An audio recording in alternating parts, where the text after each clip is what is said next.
Welcome to Archery Country Podcast.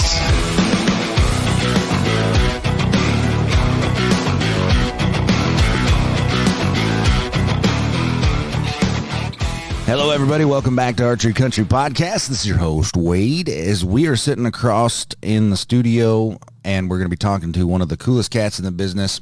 I've known him for quite a few years, in and out with different trades and different things. But today, as you can tell, we're talking to the owner and operator, Mr. Eric Griggs from GAS Bowstrings. How you doing, Eric? Good morning, Wade. I'm doing good. How are you? Very, very good, man. Very good. Been looking forward to this podcast for a while, and I think a lot of our listeners are going to be tuning in and turning this up a couple of volume notches. Because when we talk about strings, there is a difference from A and B and C, and we'll go through that a little bit. But before we get into what GAS is and GAS Bowstrings, for those of you that are just tuning in, GAS is probably the fastest, if not the fastest growing. It's award-winning custom string company.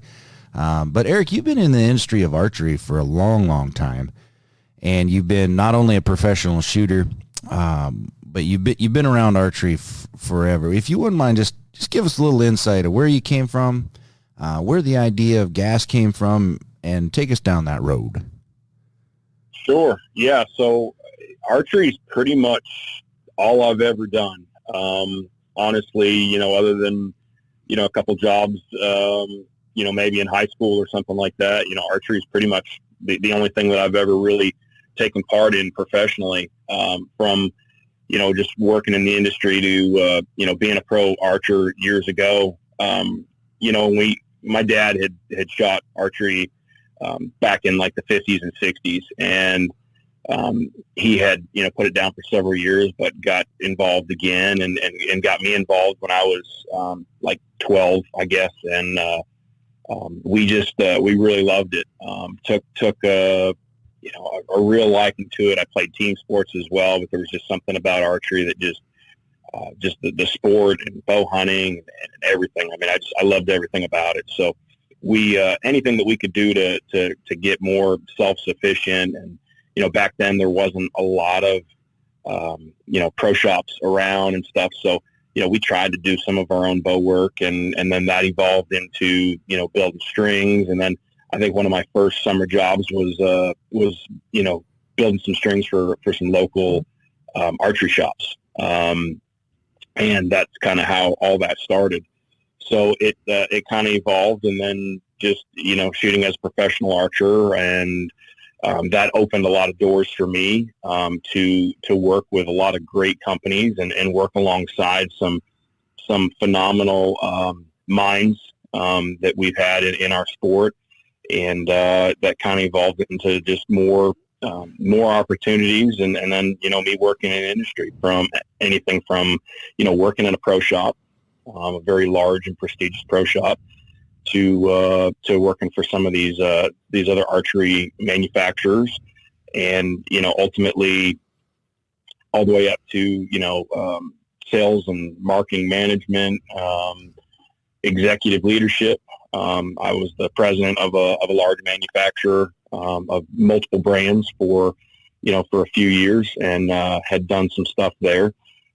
Was involved in the operations side, and then, obviously in product development, product design, and just a really, I've been so fortunate to have a background, working with a lot of different people over the years that gave me, kind of a well-rounded archery, business acumen, to kind of understand the different, aspects of that. So, where strings was something that was really near and dear to me, just from an early age, it was, it kind of made sense, to go down that path, when I decided to go out on my own. So, in 2017, I had parted ways with my employer of the last decade, basically.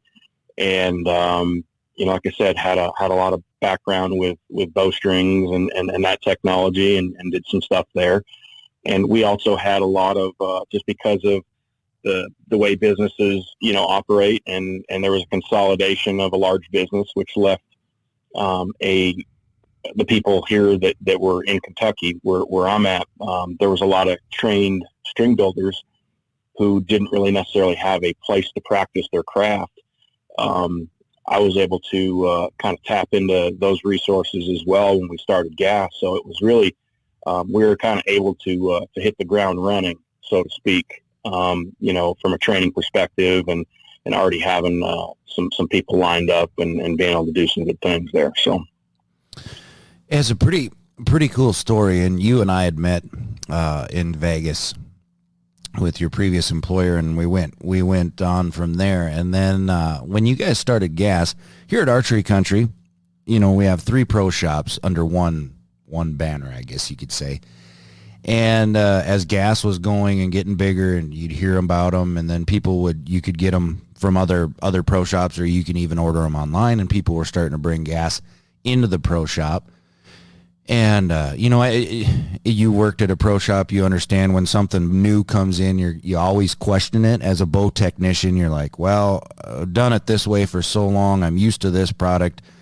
But in my eyes, being a target archer, and every year there's something new. Every year there's something that can make you, that 5 or 6 more X's, or shoot a clean round, or in the hunting world, weather permitting, make my strings last longer, or I'm going to be accurate longer, my bow's going to stay in tune and in time and in spec. So when we seen the first set of GAS strings, we always question it, like, okay, are these guys for real or not? But they are, and we're going to get into the process of that. One thing that we need to emphasize, and Eric, you can help me out on this, great history on where you came from on that, but when you guys started a string company, a lot of people, I wouldn't say overanalyze. They don't overanalyze. They don't think about it enough. They take it for granted but strings are actually the life of the bow. That if without a good set of strings, or a set of strings, you're not going to have anything. So in Right. your mind, like, what's the importance of the string and the cables and the yokes and everything working together? Where, when you started GAS, like, where were you driving your importance, and why did you start it that way? Sure. No, and that's a great question. So bowstrings in general are probably one of the most underestimated pieces of equipment that goes on the bow. For a lot of people, they're an afterthought. It's just something that holds the bow together. You pull it back, and that's what flings the arrow downrange. I mean, it's that simple to a lot of people. People are amazed, and I'm kind of going sideways a little bit, that people who have been able to come to our facility and see the process, they shake their head in amazement. They're like, I had no idea there was that much that went into a bowstring. I was just thinking that you just wrap some stuff around some posts, threw it together, and that's what it was. So there's really a big difference between a bowstring and a great bowstring. There's a lot of science that goes into, right down to the individual fiber technology and understanding the fibers and how they work and everything else. And we could spend, honestly, Wade, we could spend hours talking about the technology of fibers and different things and how that's evolved and how we do what we do. But, really the core of it, without, diving too deep down the hole here, is that, the string is such an important part of the bow, because it's really what holds everything together, but it's what propels the arrow.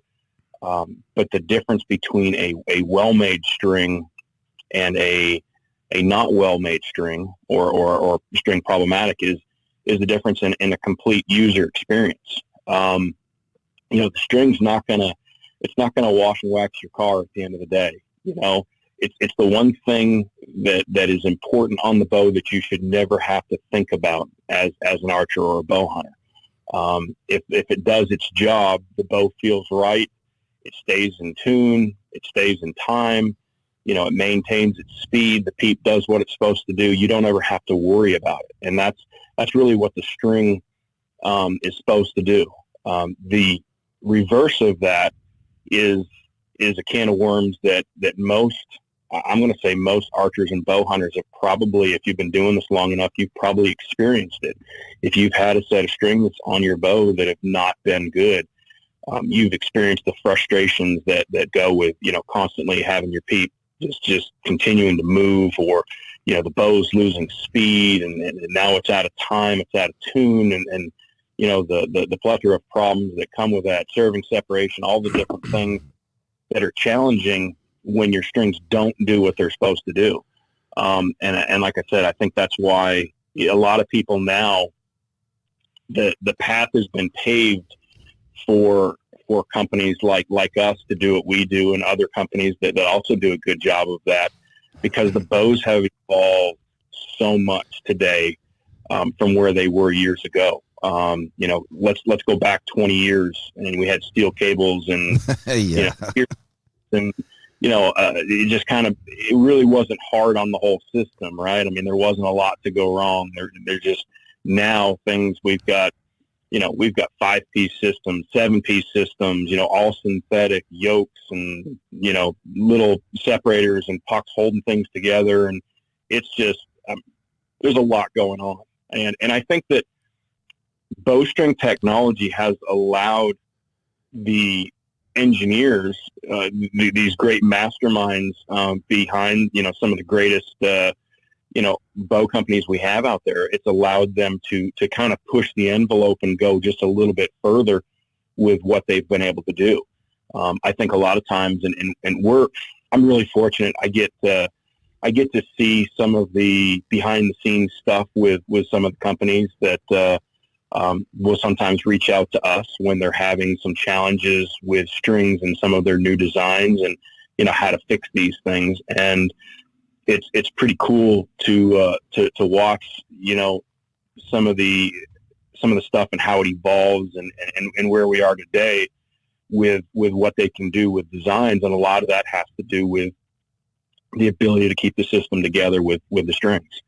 Without that, I think we'd be, if you think just if bowstring technology hadn't evolved to where it is today, we'd still be back to, round wheels and teardrops. So I think a lot of that is, bowstrings. I mean, it is a big deal. It is a big deal. And the thing is, when we're talking to guys here in the pro shop, so they have no problem. The big thing in archery right now, as you know, is the phenomenon between FOC and heavy arrow build and light arrow build and blah, blah, blah, blah.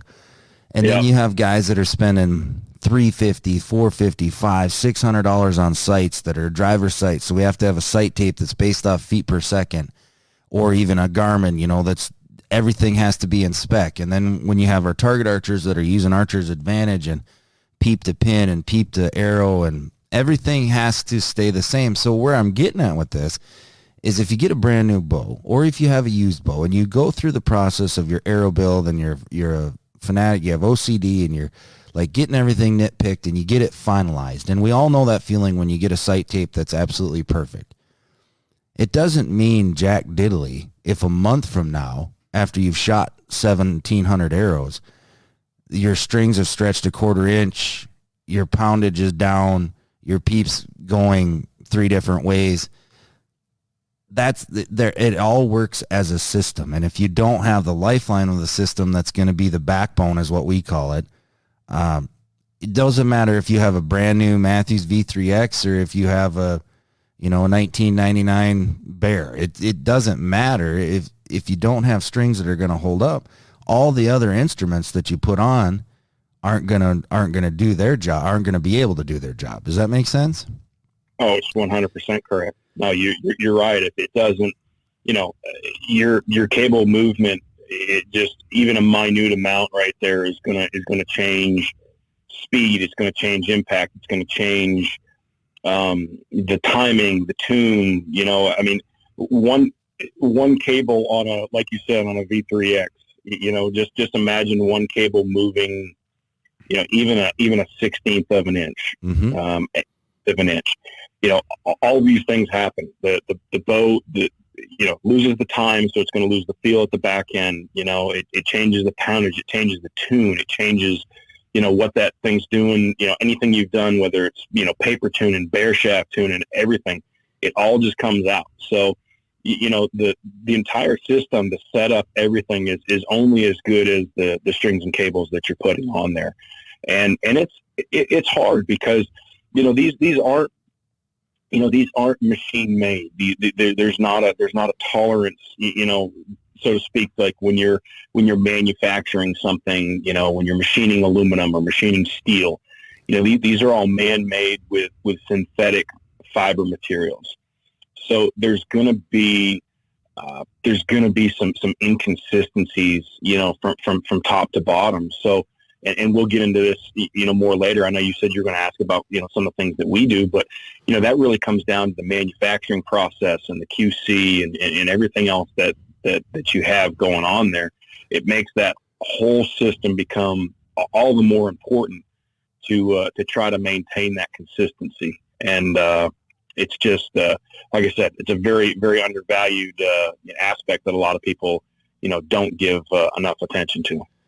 Right. And as you said, we're going to talk about the process. So for 97% of the listeners right now, and I want to repeat this for almost all of you that are listening right now, what you're going to do is come into a pro shop and bring your bow with you. And if you haven't already figured out the signs, Eric, if you wouldn't mind, like, what are some of the signs? If people say, if right off the bat, if you have strings that are older than 2 or 3 years old, I'm going to say come and get a new set.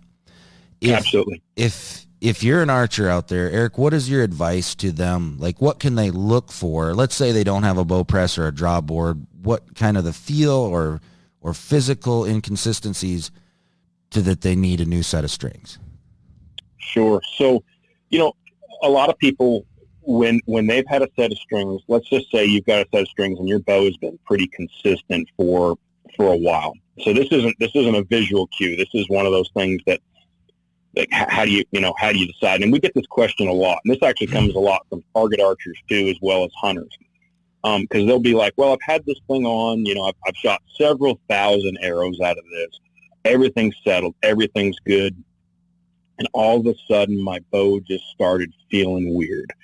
I'm like, well, weird how? Well, it just wasn't quite right. And it was shooting really, really good. And now it's, I'm not sure exactly what's going on. Well, some of those are cues that there could be some sort of internal breakdown, happening with your strings and cables somewhere. There's something that is changing, failing.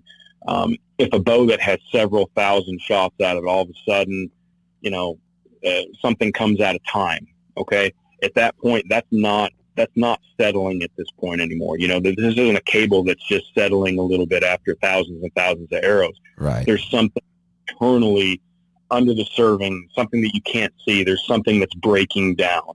It doesn't mean that the bow's about to break. I'm not saying that, quick run to the shop, don't shoot it. But there's something that's changing, and your bow will, if you just pay attention from that perspective, as a target shooter, and I think you realize this too, but your bow will tell you when it's time to change those. I mean, you can run these things. I mean, people run, professional archers, bow hunters, at the highest level, they will run their strings absolutely ragged. I think as a string builder, I could get new strings on my bow anytime I wanted to. Sometimes I run them a little bit longer than I should, but my bow will tell me. Right. Everything will be great. Everything will be shooting great. And all of a sudden, it's just, something's just off. And everything else is, short of having some sort of a limb failure, which is very, very, very super, super rare in the grand scheme of everything else is a machined manufactured part, right? So the only real wear item you have in your whole system is your bowstrings and cables.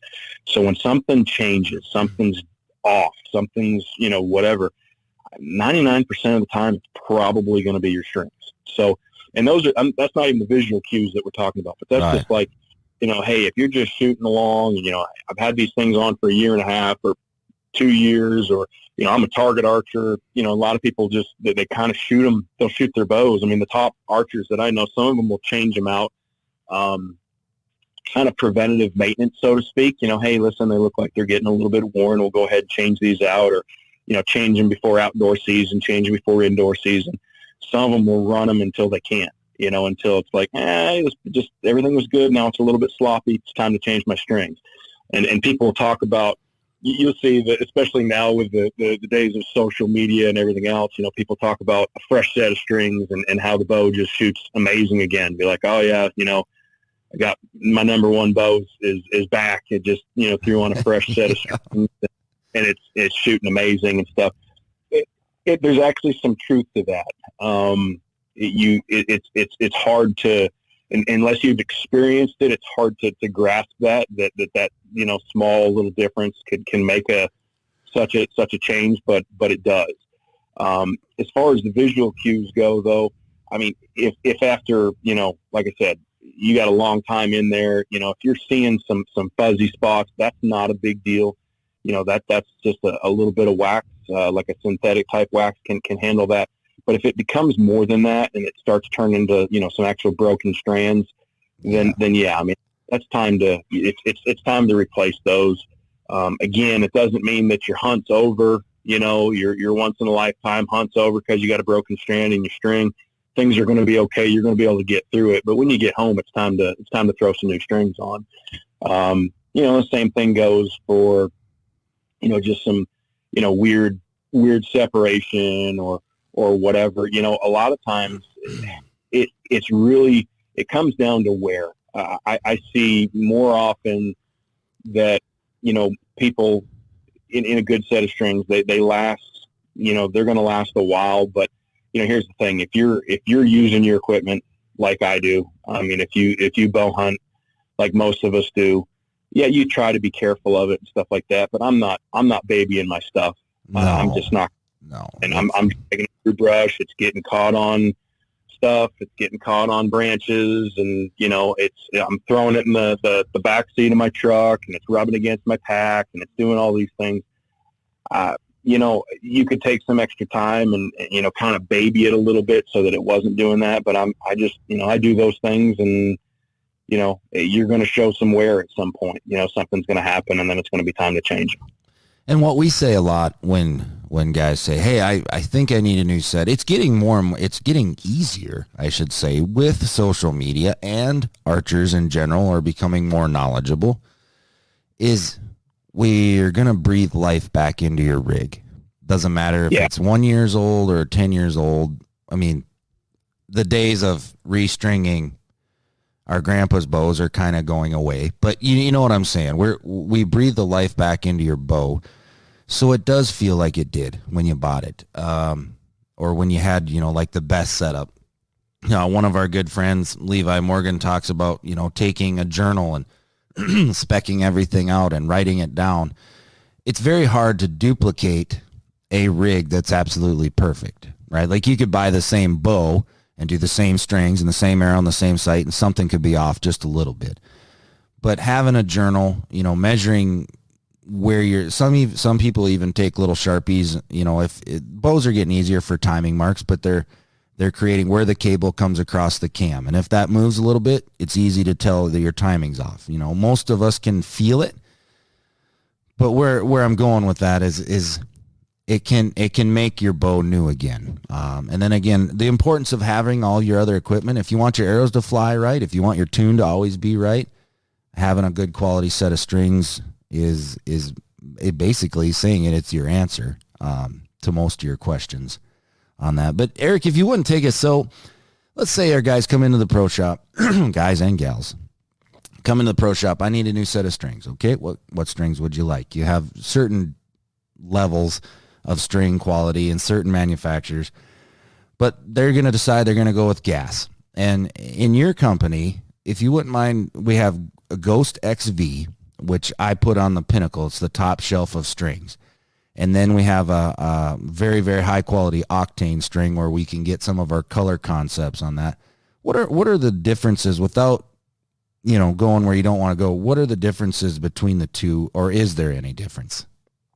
Yeah, no, that's an awesome question. It's one that we field daily. So the one thing I will say as far as GAS goes, a lot of companies, and they have a different business model than what our core belief is. But a lot of business models and string companies will provide a different grades, different levels. They'll have a good, better, best type of scenario. You'll have one that's kind of your entry level. It's a downgraded, less materials and, not all the processes and all those things right there. And then they'll have, something that's a little bit better. And then they'll have, this pinnacle, premium grade.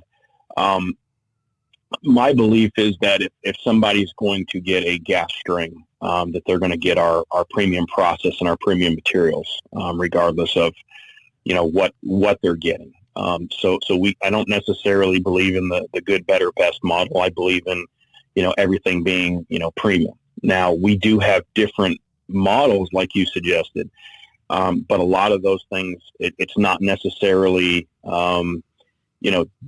different processes or, a vast difference between them.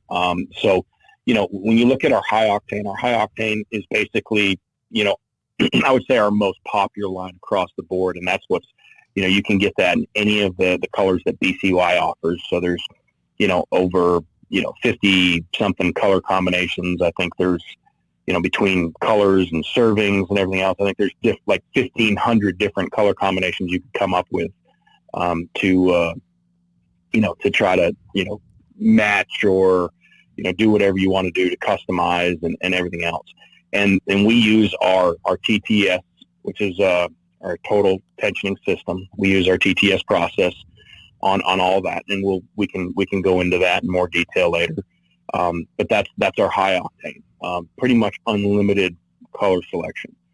The Ghost XV, we have, we originally did this in white, and what this was a slightly different material blend. I had kind of sought out to, if I was creating the ultimate blend of materials, given the different Dyneema grades and the Vectrans and everything else, and what that is basically there's really only two base materials that go into a bowstring material. There's the Dyneema, and then there's a Vectran, and everything that's made out of there, all the blended materials are a blend and percentage of those two. So I was trying to accomplish creating a basically a little bit better, moving forward with some better Dyneema grades and everything else over what was available out there. And that's kind of what brought us to the Ghost XV. And just in doing that, it does allow us to do some different things, a little bit different within our process, and the materials work really well for how we process those. And we only offer that in just the white, which is a natural, with just a very light white dye and wax coating that they provide to the material. And then, moving forward from that, we had so many people that wanted the Ghost XV, but they didn't want white. White's just not necessarily desirable for everybody. Yep. So we started doing, we wanted to figure out, like, okay, so how do we make this happen? So one of the things that made the Ghost unique was that we were able to really control the dye and the consistencies and everything else. One of the things that we deal with, and the folks at BCY are amazing, and they do a great job at this. But one of the things that you deal with with synthetic materials is when you start dealing with dyes and colors and everything else, there can be some little inconsistencies and variances in those. So we wanted to try to create something that was as consistent as we could get. So one of the things that, looking at what they do, they rent, tan is a color that runs really, really consistent from batch to batch and everything that you see. And also kiwi in the green is also very consistent. So we worked with BCY in a way that they could process those two colors for us and do these in large batches. So, we're not getting our Ghost XB, we're getting these in pounds and pounds and pounds of this stuff at a time. So everything's all ran at the same time, very, very large batches. And we're able to, also put that same consistency into that camo color that we have, that we were doing, very, very close to what we were doing with the Waite. So we have those both. And that has kind of turned into our pinnacle high-end, string, so to speak, on the, with the Ghost XB and the Ghost Camo. And then this year we also did something kind of cool for, originally this was supposed to be for really geared towards target archers, and a lot of bow hunters have also jumped on this, but we partnered with Jesse Broadwater, who has been a long-standing icon in the professional archery world.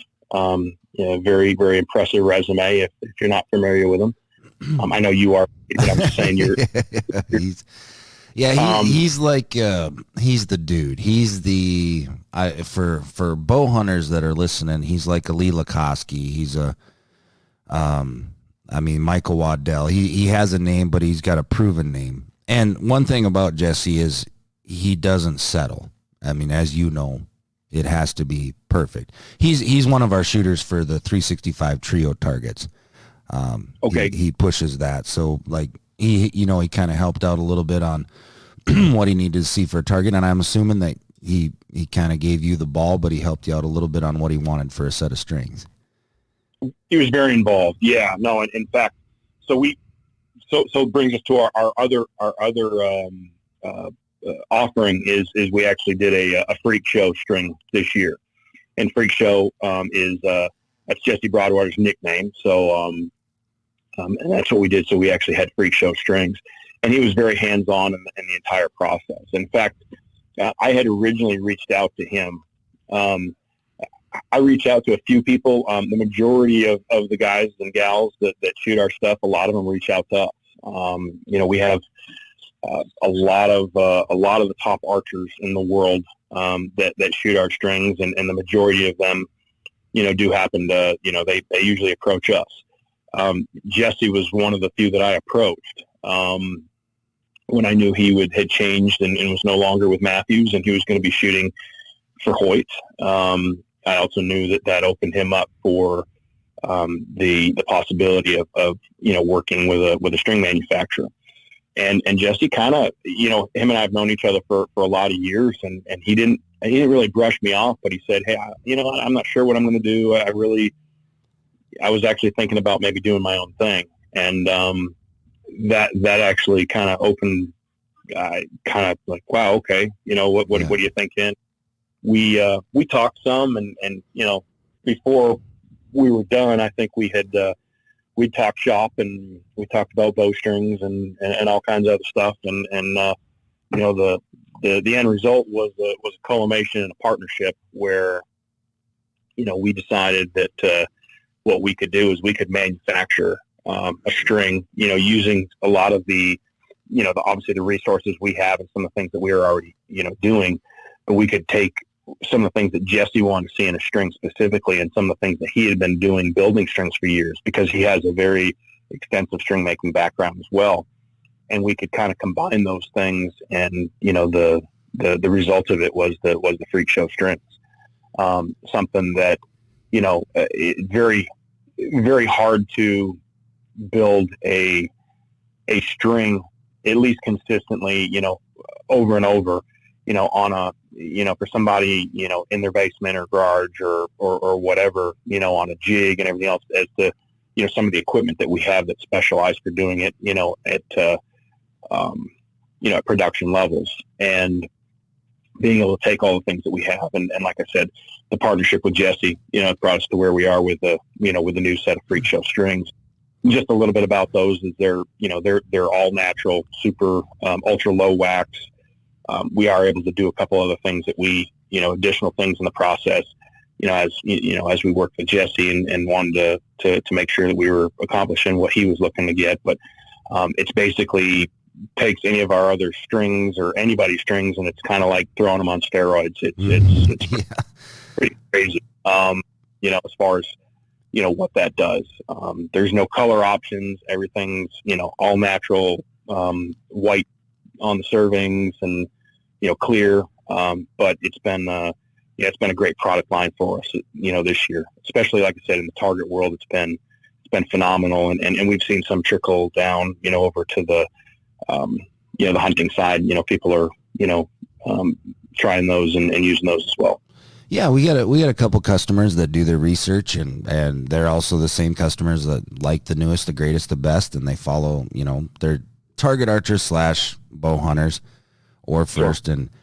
And we got a couple sets that we put on and, just floored it. Like all of the GAS sets are really, really good. As a bow technician, there might be a half twist here, a half twist there, but those strings, we have not seen those customers back. And I know that they have shot, well, probably 4 months now, 4 months with those set of strings on when they got their bow. And it's very common to see a guy come back for a tweak here and there, but when you don't see him, then there's obviously, it speaks the truth. But in your process, okay, so take us through this. We got our different, all the same process goes for all the strings. It's very high quality. Quality control is a very big word that you guys use at GAS. I call the ladies up at the front desk. They take the order.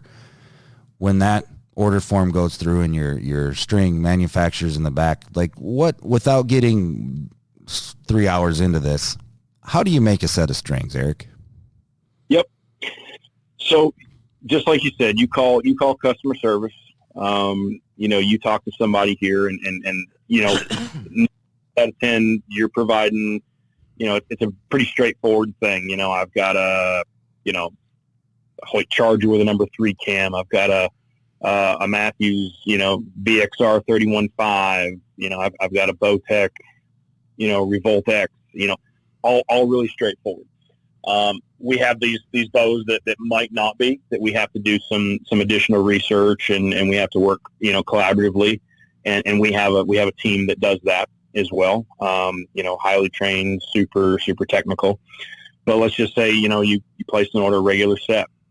It's going to go into our order queue. It gets entered into our system. And then we have some people that what they do, they are like super experts. They've been string makers. They've been bow technicians. They understand fibers. They understand all the processes that we do. They understand servings. They understand the different bows from all the manufacturers. They're the ones that actually input these specs. So what we have to do this at the level that we have, we can't just throw this in a notebook and say, okay, well, here's let's use a couple-year-old bow here. Let's just use a Matthews BXR 31.5. So, order comes in for that. We have all this in an automated system. So, years ago, I worked with a software developer, and we put together a system in which we have all these specs, and it runs on an Access database in the background that we can update. But basically, what we do is we know all the lengths and all the different there's percentages and twist rates and percentages of elongation and all these things that are put in there, as well as serving locations, loop sizes, materials, all the different things that have to go into each different set of strings. And we have the ability to input that. So a new bow model comes out, we input all those things, and we don't just take somebody else's specs for granted. Typically we'll get these bows in. So, especially in the case of the Matthews and some of these other ones, we'll actually have physical samples that we'll take strings off. We'll measure them on our precision measuring devices, rather than just taking somebody else's specs for face value. And what this does is this provides us this sheet. So every string gets a build form. And the build form is very, very important. It's important that we start here, because this is where the accountability starts for our entire process. It's just pretty cool. If you can't tell, I kind of geek out on this. It's all good. We put a lot of work into this. So the build form is created. Then the orders are stacked there. So the string builder, will come by and they take the orders, in order that, from the tray that they grab them at. And on this build form is going to have all the vital information. It has the customer, it has the sales order number, but it has all the information on the bow. It has the colors, the serving colors, everything. So they're going to take that. They're going to grab their materials that's defined out in the order, and then they're going to build the string. The build form tells them exactly where to set their jig. It tells them what the loop sizes are, which is important for the layup person. It's going to give them all the vital information. So they're going to do what's called the layup process. Now, in our layup process, this is where the TTS, the total tensioning system starts. We are very particular in the way that we do our layup. There's a lot more science involved in how we do that than a lot of other people. And this is where you're really the holy grail of string making all comes down to strand stability and strand equalization. So the way that we build these, we take out a lot of the human factor. So we have basically a tie-off system where you start the strands and you tie it off, and then you wrap the amount that you're supposed to do, and then you tie it off again. Everything from there is dealt with on air pressure and air cylinders and everything else. So we hit a switch and it does, that starts our pre-tensioning right there. So we're actually doing some pretty substantial pre-stretch just on the tie-off process before we ever put any servings on the string or anything that we do. And that's creating, the strand tension being completely equal at that point. And that is super important. And I'll explain that a little bit later. But from there, it gets its end servings, and then it hangs with the build form. So this will go to a pegboard, or this will go to what we call the finisher. And this person who laid it up, that did the first process, they initial the paper. So if there's any questions or there's any issues or something has to be redone or whatever it is, we know we have accountability. We know who built the string. From there, it's going to go to the finisher, and the finisher is going to do all the other tensioning, the pre-stretch, all of those things. We put a lot of tension on strings before they ever see that end serving. We do that before they're ever twisted. We twist under a substantial amount of tension. We have specialized equipment, machines where these things will basically with bleed off valves that they'll spike in tension and do some things, and it's there's really a recipe that goes along with getting the elongation and trying to correctly tension strings.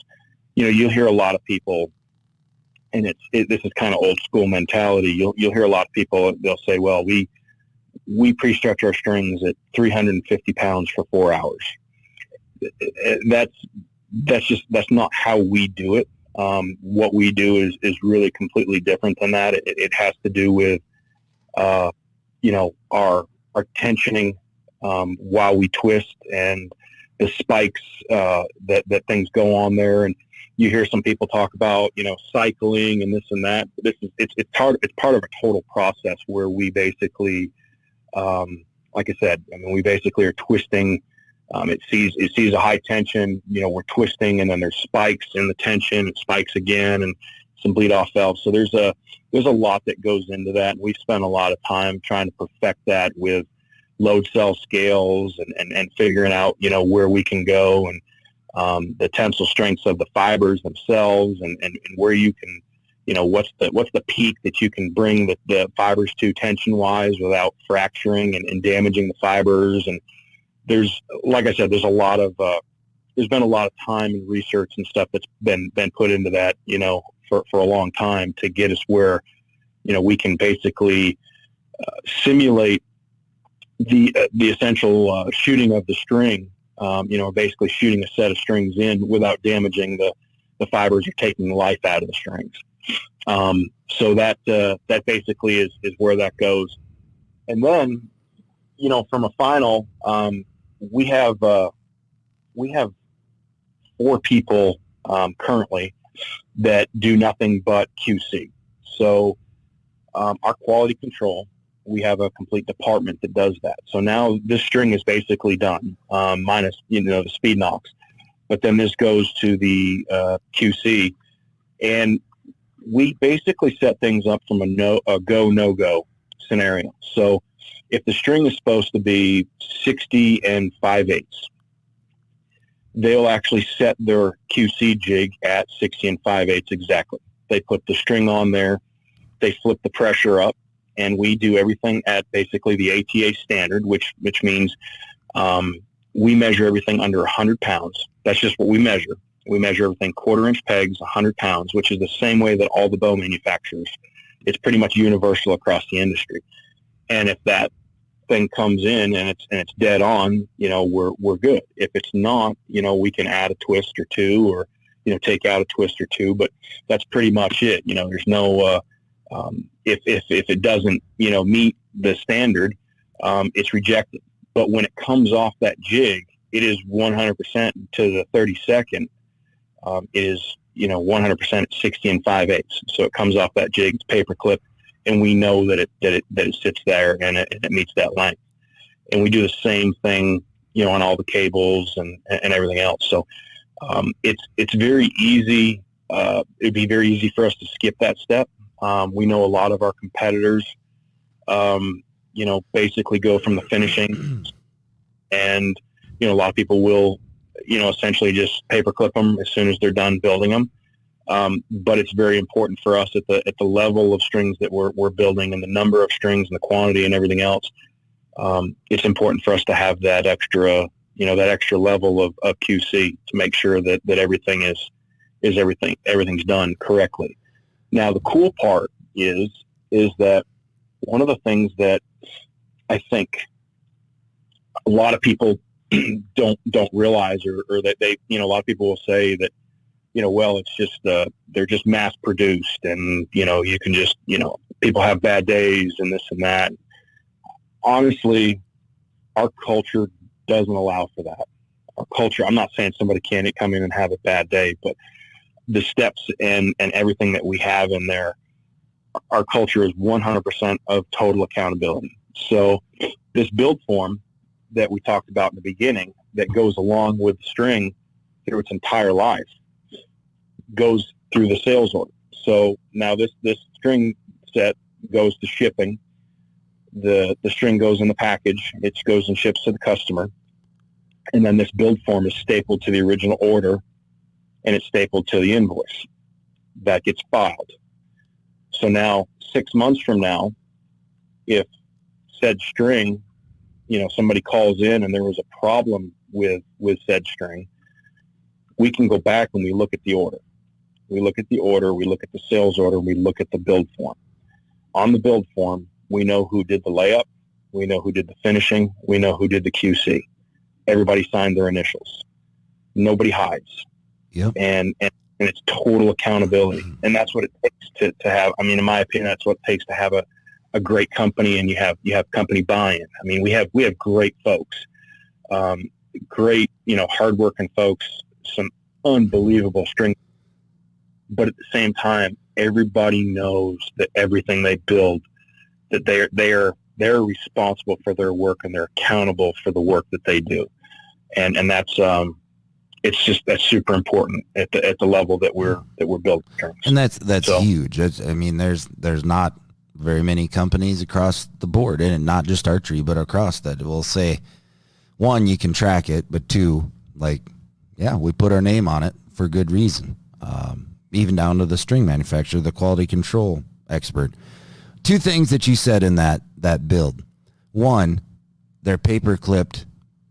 There's something to that. So when we get a set of GAS strings out of our UPS envelope, and we go through our process, and we get the bow and we're putting them on, and it's a process just as important as the string manufacturer. Your bow technician has to know what they're doing. So we take a cable off, take the paper clip, and then we don't add or take twist out of that. We put it on the string, very diligent. We got YouTube videos out that, showing process that I've put on many GAS strings on video, and that it's already done for you. Now, you know, things can happen over time where you add, like you say, a half twist or here and there, but that's very minute.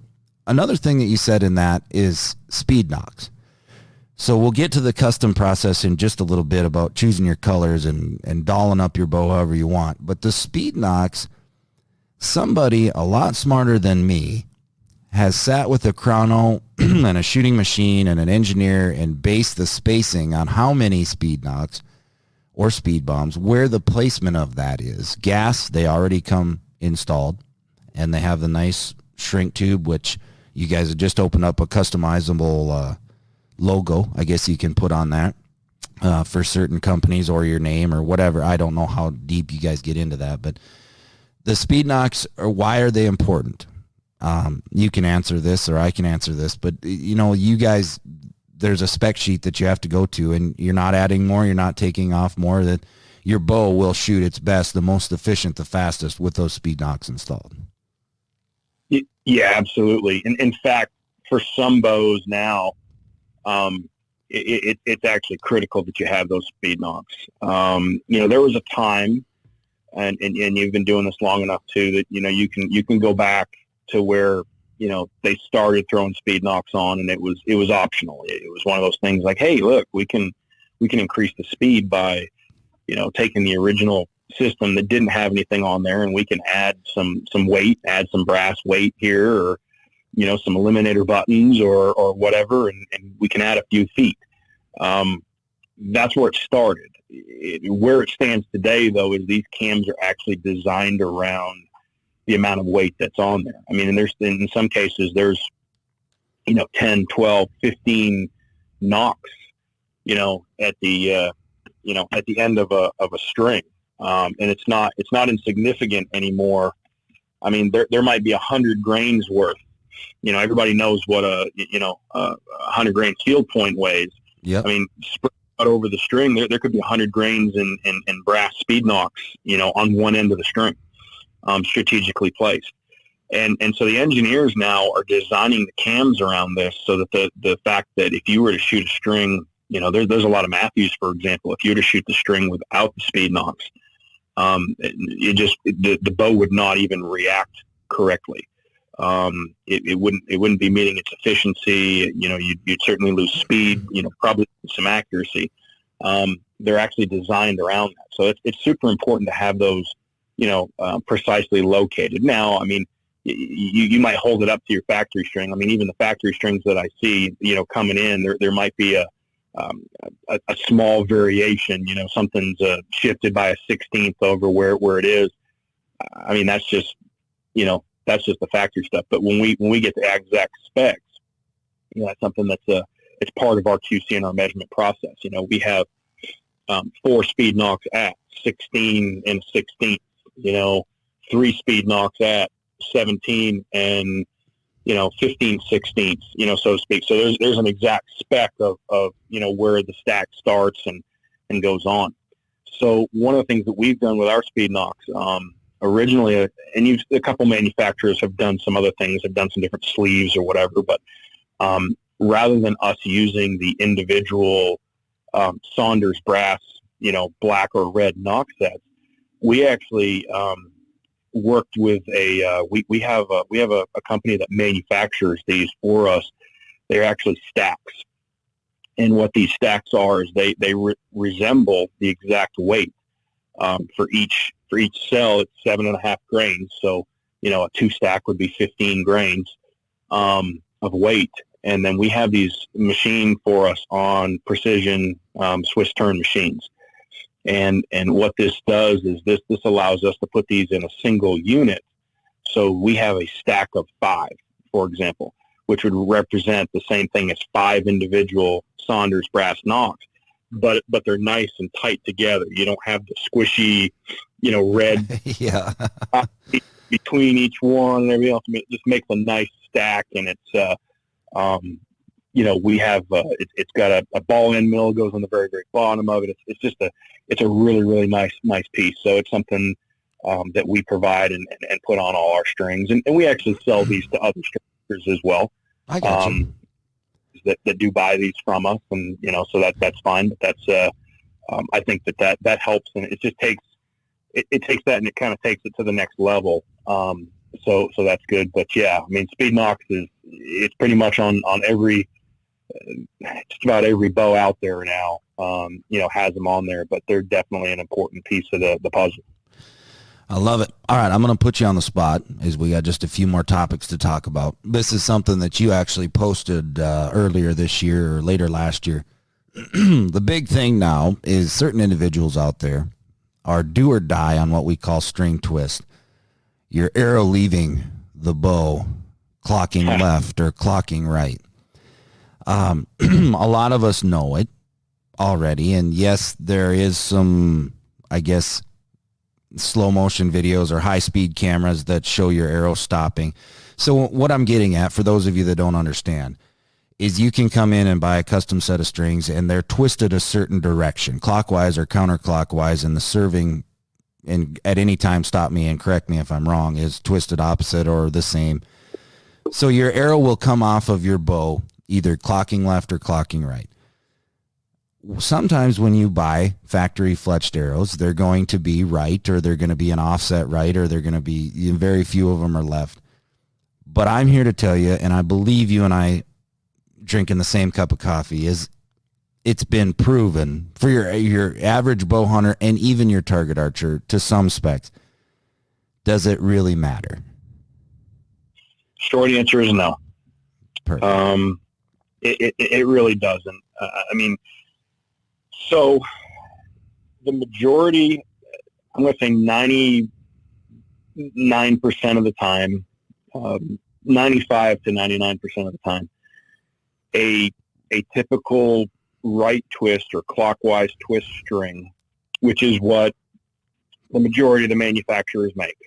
The majority of the string manufacturers, both aftermarket and OEM that come factory on your bows, the majority of them do twist right or clockwise. There are a few notable manufacturers that do twist the other way, but the majority of the industry has adopted a right or clockwise twist for a very, very good reason, and that has to do with the way that the fiber itself is actually made, and there's some technical reasons around that. But so understanding that the majority of your strings are built that way, in most scenarios, in most arrows. Now, I have seen some anomalies to this, and I don't know why, but in most scenarios, most spines, kind of across the board, that will generally create a left natural rotation of the arrow out of the bow. And where this creates this theoretical problem that people have kind of, created in their head, is they want to match the rotation. They don't want the arrow to go one way and then have the fletching correct it and go another. So, and you've been able to see some high speed videos where you'd see an arrow kind of stop and then start going the other direction and everything else. The one thing that's important about this is that it does not, even though that creates this rotation, it's not creating the same kind of spin like your fletchings are on the arrow. It's not like it clocks, but if you were to shoot a bear shaft at, point blank range, or, a couple yards off or whatever, 10 feet from the target, whatever you're talking about, and you shoot the bear shaft and you look at how that thing is clocked, it's barely moved, right? I mean, just ever so slightly. So it's not like it's coming out of the bow. It's not like the string itself is not imparting this rotational spin on the arrow. It's putting a slight natural rotation as it comes off. So that's where I think people get really caught up, and they're like, well, if it's naturally coming out left, I've got to fletch with a left helical, or now my right helical doesn't work, or I want to shoot a single beveled broadhead, and I need to twist right to be able to use that, and so there's all these things that it opens this giant can of worms. And the fact is that I don't truly believe, and I don't think that we can find any proof that would say that you're inherently giving up any accuracy by shooting right helical when you're you have a natural left rotation out of the bow. I don't think you have this knuckleball effect like what you're seeing. I think the vane itself is going to take over and do a lot more imparting of a spin of the arrow than what the natural rotation that the string is going to provide it. So it's not to mention, let's go back in history and we look at even like target archers and stuff like that. All the records and the things that have been done and broken, over the years with people shooting, right helical fletching or right offset fletching along with a clockwise twisted string. There's too much evidence to prove that that there's really not, a lot of valid argument to that. I'll give you a couple of my own personal things that I found interesting is, before I had made mention of that, when I did a post about this, like I said, it was last year or whatever it was. I have a very, pretty in-depth contact list of pro archer friends and, people that shoot our strings or just, friends of mine, throughout the years. And I actually asked a bunch of them, like, okay, knowing already what strings that they were using, I just asked them left or right. And some of them were, a lot of them said right, some of them said left, some of them said both. And the thing of it is that we've had a lot of shooters that have come to GAS where I know that we twist our strings right or clockwise twist. And we're previously shooting a different manufacturer's strings that were going the opposite direction as far as the twists go.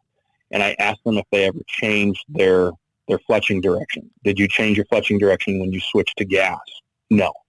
So knowing that the natural clocking rotation of their arrow changed, but because of the string that they were changing to, but they did not change their fletching. I think that's a telling tale. They kept the same direction of fletchings because, for a lot of people, it's just what they normally do. If you've always fletched right and you know what that look looks like and everything else, that makes sense. I think a lot of target archers and people that shoot indoors or they're trying to, that naturally a lot of people will fletch left just for vane clearance with the cables and things when you're doing a lot of, like a hard helical or a big vane or something to try to steer the arrow. So I guess, again, we could go on and on about this, but I mean, the greatest thing that I would say with this is that it just, from an accuracy standpoint in the end, it doesn't seem to matter.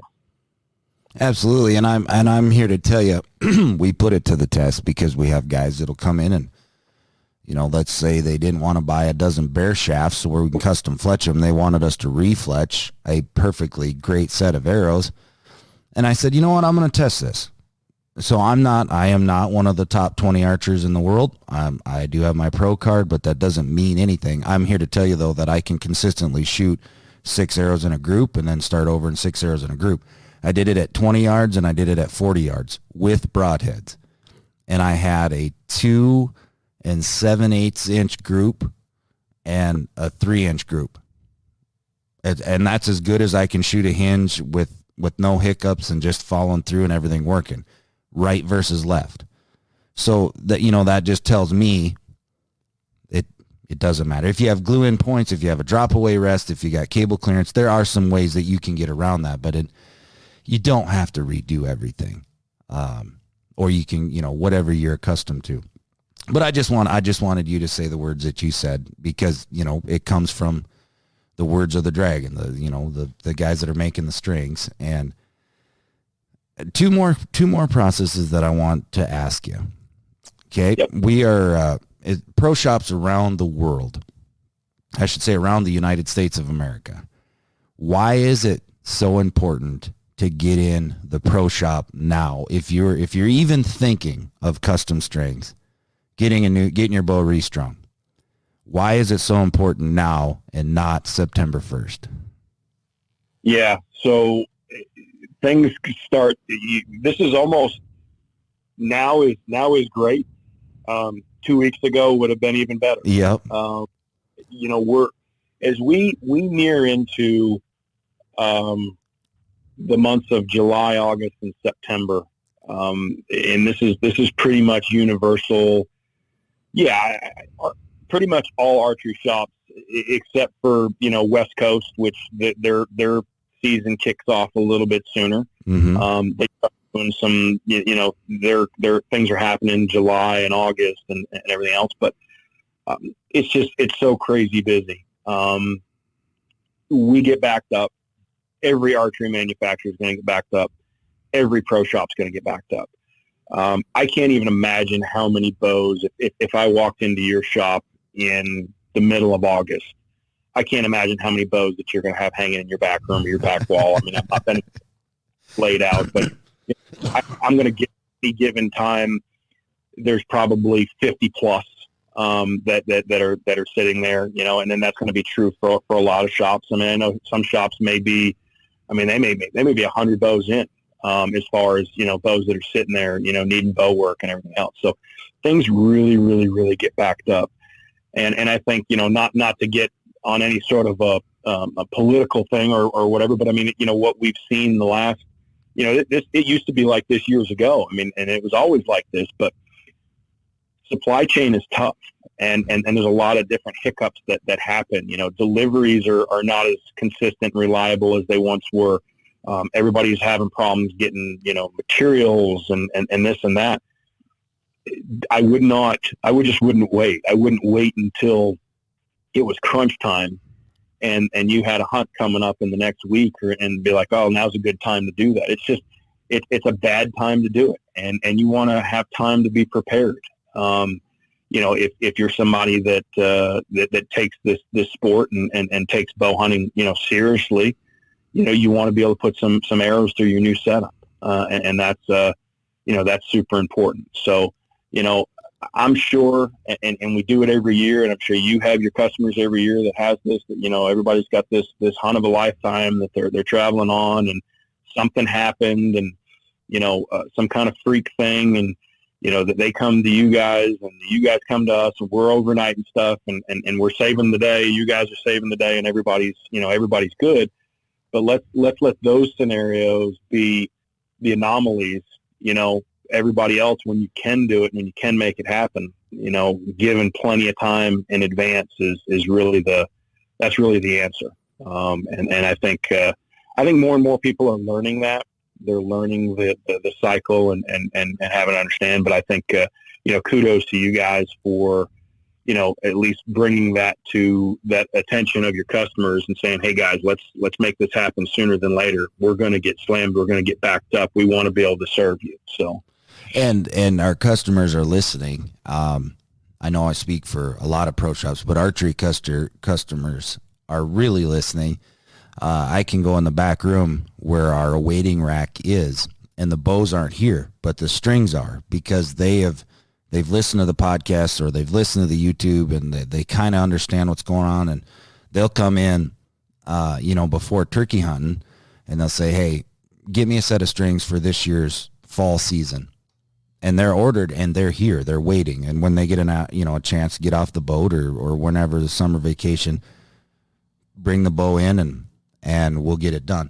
The cool thing about Archery Country, we do stock GAS strings for particular models, so it can be a 1 to 3 day turnaround if we have them in stock, and we do carry quite a few colors. We also, our orders right now, we're averaging about 2.5 weeks with GAS. We do have a mixture of different things. What I'm saying is we have stock strings, so things can be cut down quite a bit.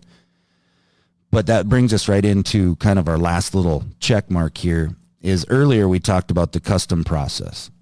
This day in the archery world, customizing your bow, matching your fletching. Some people, like pink or like green or like flow. You have like 1,500 is what you said, different combinations. The days of kind of a bi-twist are going away. A lot of people are going with a solid color string with different color servings. And for those of you that don't really understand what we're talking about, there's a string and there's a cable, cables, plural, and then there's serving, center serving on some models. The yokes have some serving. There's end serving on the string. With GAS is you have the ability to pretty much if you can think of the color combination, they can build it. So yeah. Get a little bit into your custom deal before we close out. Yeah, no, for sure. So, definitely with all the different, I think there's 50 something. It's hard. They're adding new colors all the time, but I want to say there's 54, 55 different color options that I think that are made now. You have everything from solid colors to these speckled, like a variegated type of color, and you can blend all those together. You guys in your stores probably have these color cards that actually show a small sample of each color, and you can kind of sit there and imagine what they'd look like together, in doing that.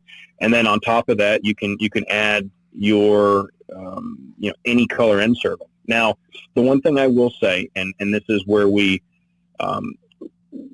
lot of people are met with disappointment, honestly, when stuff happens and they will, let's say somebody gets in, they want flow green. Let's say they want black and, sorry, Wade, I got somebody else was calling in there. They'll go away in a second. No problem. Somebody wants, let's say they want black and blue. They want black and blue and they want flow green serving.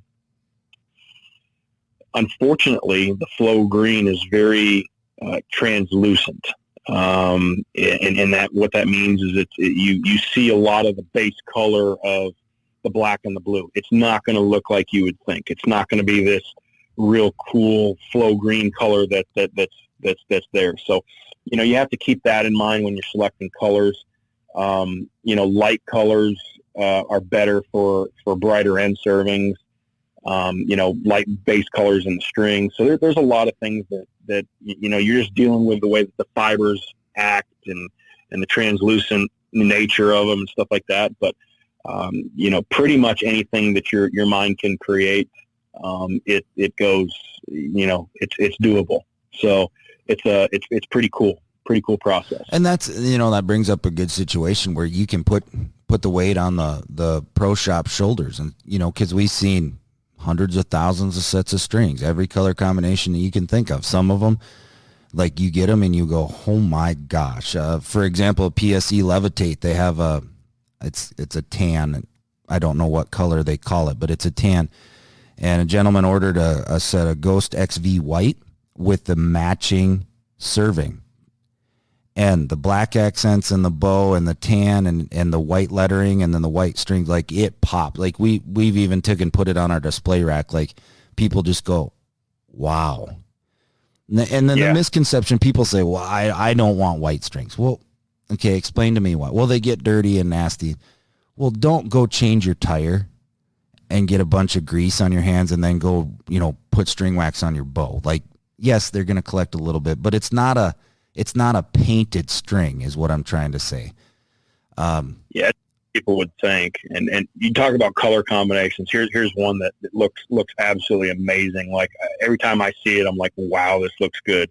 And the same thing, you're talking about the white. So take Sitka EV2 camo. Yep. Put a string on there, buckskin end serving, and then like gray speed knocks. And that thing just looks absolutely, it's incredible. You're like, look at it and it's like, oh my gosh. Like, and I'm not one for my hunting bows. Like, I could really care less what it looks like. I've never been one to like stuff up and stuff, even on my target stuff. But I set one of those up and I looked at that and I'm like, wow, that is a sexy beast right there. That is I love it. Somebody put out a meme. They're like, you spend, $1,400 on a hunting bow that's camo or a green or a black, and then you put a clown face next to it with the colored strings. You can bring out, like your Ghost XV, the camo with a kiwi serving, put that on a subalpine and it pops. It's just like it ties everything together. Yeah. But Eric, I got to tell you, man, I appreciate this. I appreciate your time. I know you're a very, very busy man, and you guys are doing some good things down there in Kentucky. Awesome company. And you can stop in any of our pro shops, and you can also stop on archerycountry.com. You can visit with our pro staff, and you guys are pretty open book. Not that we encourage customers to call you, but the ladies up front or yourself, I've called many times and you answer. Like, everybody works together and you can answer some different questions or why or when. And the guys here at the Pro Shop, we have the knowledge to kind of steer you in the right direction. But if you are looking to get a string upgrade, or you think it's time, if you think it's time, it's time. There's no questions onto it. But we can help you out. The fuzziness, we can get that. We can breathe the life back into your bow. But Eric, I surely appreciate everything you guys are doing, and I appreciate your time, dude.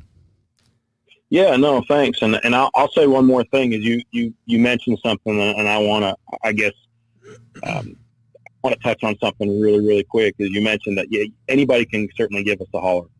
We're happy to talk shop, talk about our process, talk about, what string would be right for you and everything else. But the one true thing that makes, our strings great, and for somebody to achieve the absolute best user experience out of any archery product, but especially a great set of bowstrings, is a good pro shop to install them, to put them on, to tune the bow, time the bow, everything else. We wouldn't be successful without our archery partners, right? And those are the pro shops. We do sell direct, and we have that. But the bread and butter of our business, the backbone of our business, is working with our archery dealers. And you guys have a great thing going on up there. The team Archery Country invests a lot in the technical aspect of making sure that the bows are set up right and everything else. And that means the world for us. Without going into detail, I've seen what it means on the other side for us to work with a store that doesn't necessarily have a good technical background and everything else. And it's so important. So, you guys got some awesome stuff going on. And I know that, our product is only as good as the folks installing them. So, for that, we appreciate the partnership, and I wanted to definitely give you guys a special thank you and tell you how much we appreciate what you guys got going on. Absolutely, man. Goes both ways, and I appreciate the shout out. For more information, you guys can log on to archerycountry.com. You can talk to our pro staff via chat, or stop in any of 3 locations, Waite Park, Brainerd, or right here in Rogers. On behalf of everybody at Archery Country, thank you for listening to Archery Country Podcast.